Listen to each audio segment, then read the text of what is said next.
still we're strong. Echoes fade, a distant song. One more step. Belakangan ini timnas Indonesia memang sedang banyak digemparkan dengan para pemain keturunan yang terus-menerus membuka fakta tentang dirinya yang sudah dihubungi PSSI. Salah satu nama yang kini mencuat ke permukaan adalah Mauro Zylstra, penyerang muda milik FC Volendam. Dalam sebuah pernyataan, Mauro mengakui bahwa dirinya telah masuk dalam radar Federasi Sepak Bola Indonesia.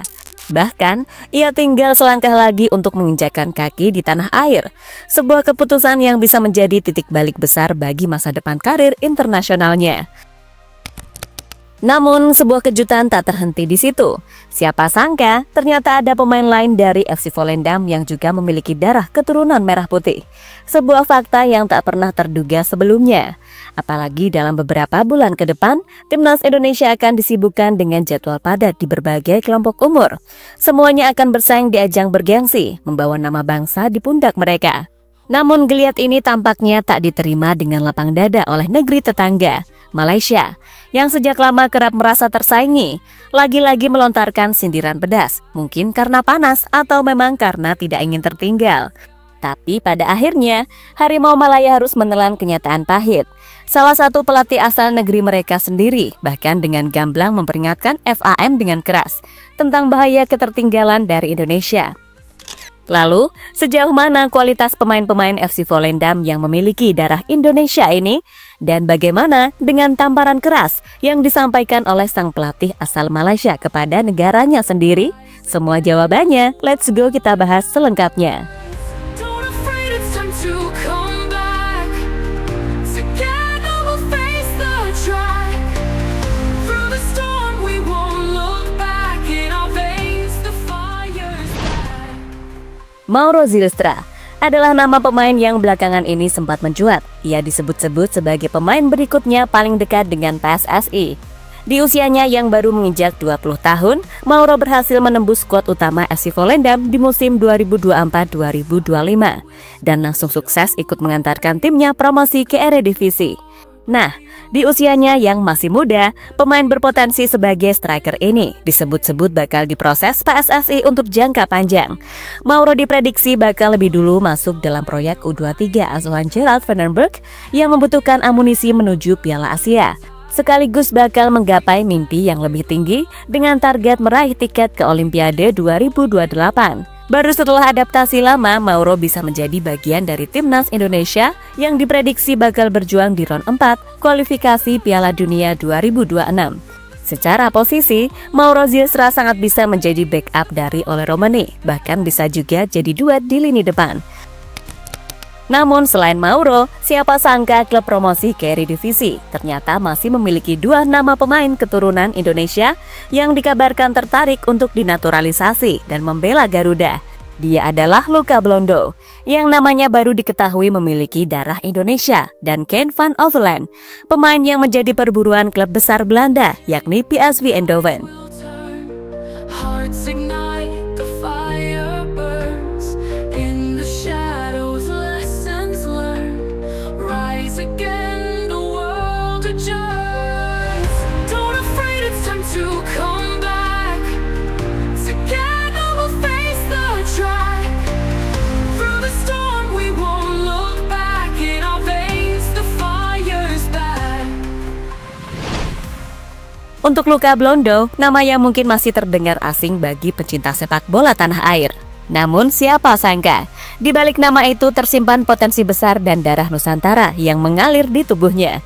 Blondo merupakan seorang bek tengah yang kini memperkuat FC Volendam. Meski usianya baru menginjak 19 tahun, kontribusinya tak bisa dipandang sebelah mata. Ia menjadi bagian penting dari skuad muda yang sukses membantu Volendam promosi ke Eredivisie. Pemain bertinggi 1,94 meter ini merupakan produk asli akademi klub. Musim ini, ia dipromosikan ke tim utama bersama rekan seangkatannya Mauro Zylstra. Dua talenta muda, dua pemain keturunan Indonesia, dan dua harapan baru bagi masa depan Garuda. Garis keturunan Indonesia yang dimiliki oleh Luka berasal dari sang kakek yang diketahui lahir di Jakarta. Sebuah koneksi darah yang membuka peluang besar bagi Federasi Sepak Bola Indonesia. Dan yang lebih menarik, Blondo secara terbuka menyatakan kesiapannya andai PSSI tertarik untuk menaturalisasinya. Bagi saya ini baru awal, tetapi saya sangat senang untuk mencapai ini. Saya berharap bisa melakukan lebih banyak lagi di musim depan. Jika PSSI menghubungi saya, maka saya akan sangat terbuka untuk itu, dan saya akan mempertimbangkannya. Saya tahu beberapa hal tentang Indonesia. Saya sering ngobrol dengan Mauro tentang Indonesia. Indonesia adalah negara yang indah, dan orang Indonesia sangat gila dengan sepak bola.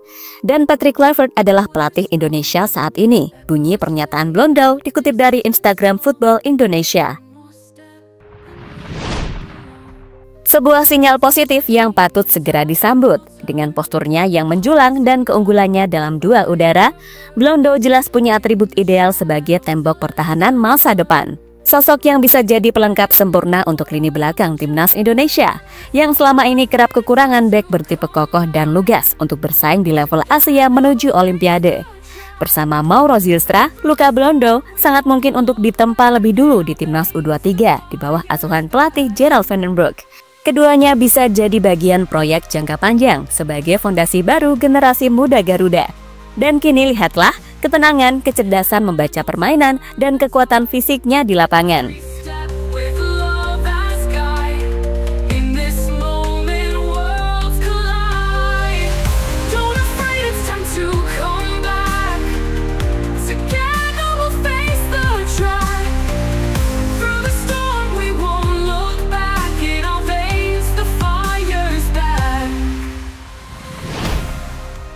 Sementara Kane van Overland merupakan penjaga gawang muda berusia 21 tahun yang kini tengah jadi incaran dua raksasa Eredivisie, Ajax Amsterdam dan PSV Eindhoven.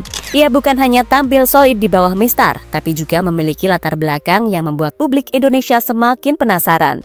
Mengutip dari Football Indonesia, Kane lahir di Zaandam 7 Agustus 2003 dan memiliki darah keturunan Indonesia dari neneknya yang lahir di Surabaya.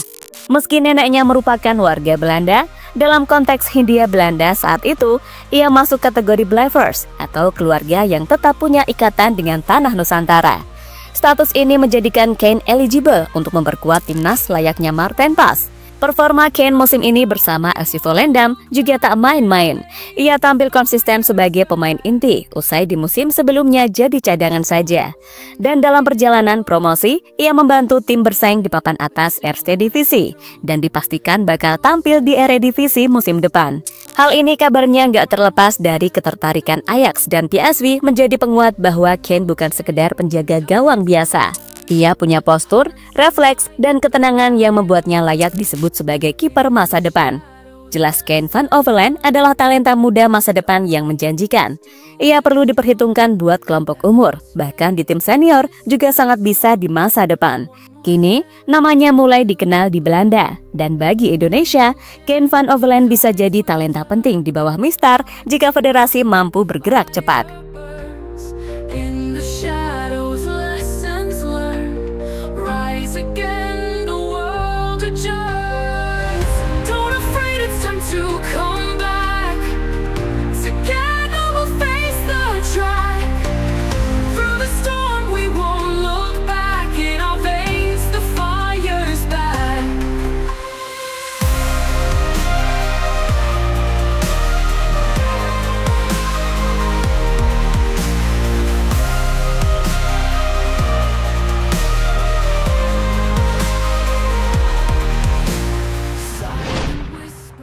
Malaysia panas, Indonesia berkembang di semua kelompok umur.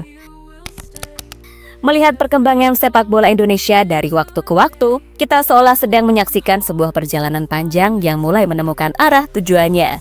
Dari level timnas U17 yang terus berbenah, tim senior yang semakin kompetitif, hingga kini timnas U23 yang tengah mencuri perhatian dengan target ambisius, yaitu menembus Olimpiade. Perjalanan kini bukan sekedar mimpi, ini adalah proses nyata yang sedang dijalani dengan penuh semangat dan kerja keras. Namun, pencapaian dan target besar timnas Indonesia rupanya membuat tetangga tak bisa tinggal diam. Baru-baru ini, media sosial dihebohkan dengan komentar dari salah satu akun asal Malaysia bernama Timnas Harimau Malaya Malaysia. Dalam unggahannya, akun tersebut menyindir harapan besar Indonesia untuk tampil di Piala Dunia 2026. Di mana-mana, juara AFF dulu, baru mimpi main di Piala Dunia. Ini AFF senior saja belum pernah juara, kok sudah ngomongin Piala Dunia 2026? Kamu mimpi. Tak berhenti di situ, akun tersebut juga meragukan peluang Indonesia di babak kualifikasi Piala Dunia, terutama saat melawan tim-tim kuat seperti Cina dan Jepang. Saya yakin lawan Cina saja kalah, apalagi melawan Jepang. Akibatnya, Indonesia gagal lolos ke babak keempat kualifikasi Piala Dunia 2026 zona Asia. Lanjutnya, dalam unggahan Facebook yang memancing banyak reaksi dari netizen Indonesia. Sindiran ini tentu menjadi bahan pembicaraan, namun di sini justru bisa menjadi pemantik semangat. Kita tengah melangkah, mencoba membalikan sejarah dan perlahan membungkam keraguan.